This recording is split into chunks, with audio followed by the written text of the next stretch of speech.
So you've seen all these crazy folks running a really long way with blisters on their feet, and you've thought, that looks like fun. I wonder if I could do that. But you're in your 40s, you've got a load of life responsibilities, and you just don't know if it's possible. Well, I'm here to tell you that it is. And today we're going to go through how.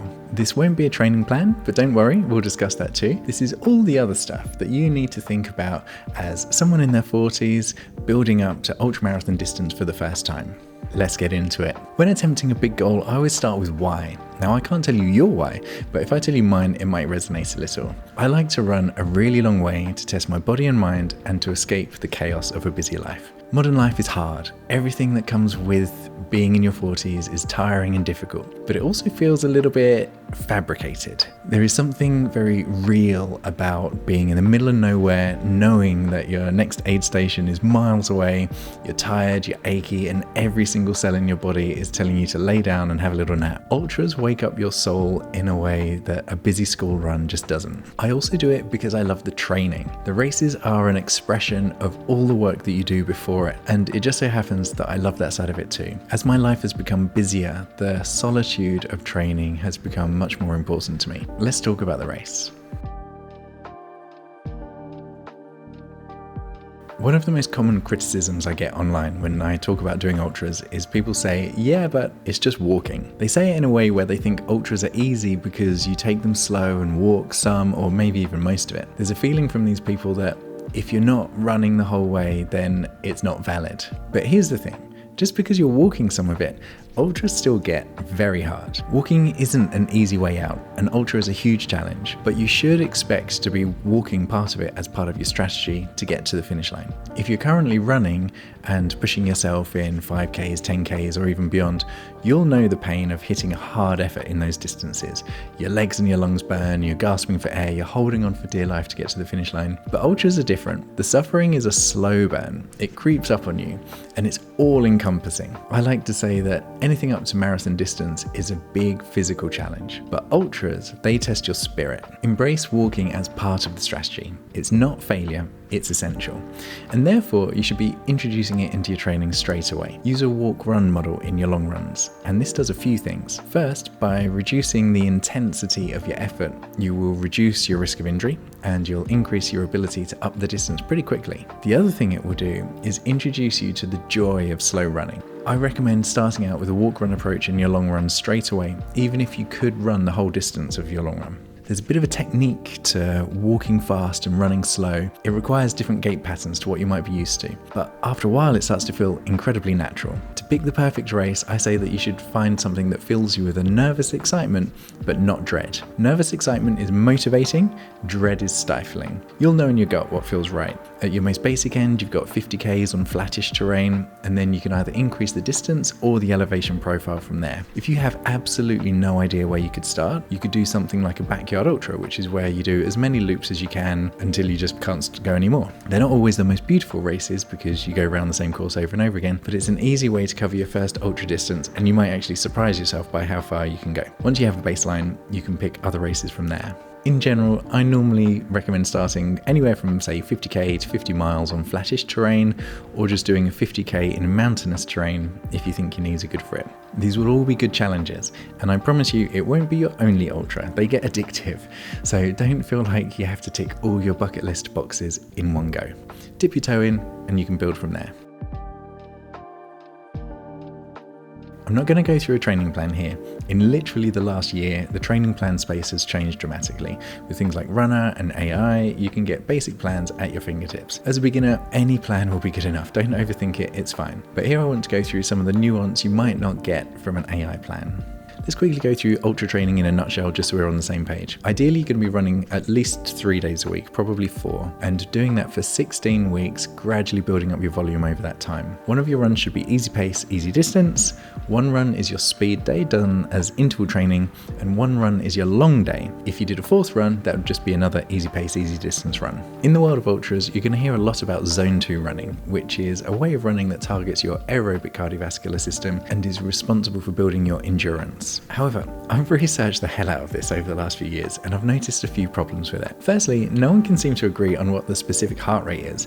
They say things like it's between 60 and 70% of your maximum heart rate, but this is quite a big range and it also relies on you knowing your maximum heart rate, which is a dark art in itself. Then there's the Maffetone formula, which is 180 minus your age, but even Dr. Maffetone says it's plus or minus up to 10 beats per minute, depending on things like previous conditioning, whether you're on medications, your lifestyle stress, your bedtime and sleep and nutrition.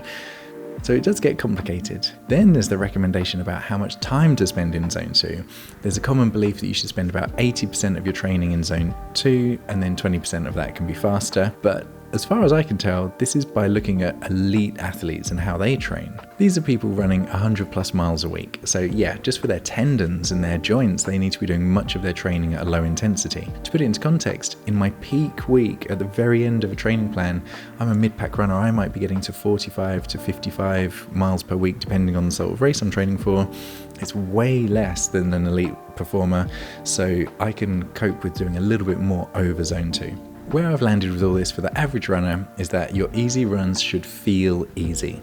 You should get back from your runs knowing you could have done a lot more. We're trying to build weekly volume without too much stress and fatigue, while also still building our aerobic base. If you feel too fatigued or beaten up or you've got heavy legs, just go a bit slower in your runs, it's fine. For ultra training, the most important thing is being consistent, so just slow down if you feel burnout creeping in. You're still making progress and just getting out there is the priority. Conversely, on your fast run day, hit your interval sessions hard. This will build tendon resilience, speed, and strength. As magic as slow running is, if that's all you do, you will just stay slow. If you balance your slow runs with hard speed days, your slow pace running will actually get faster over time.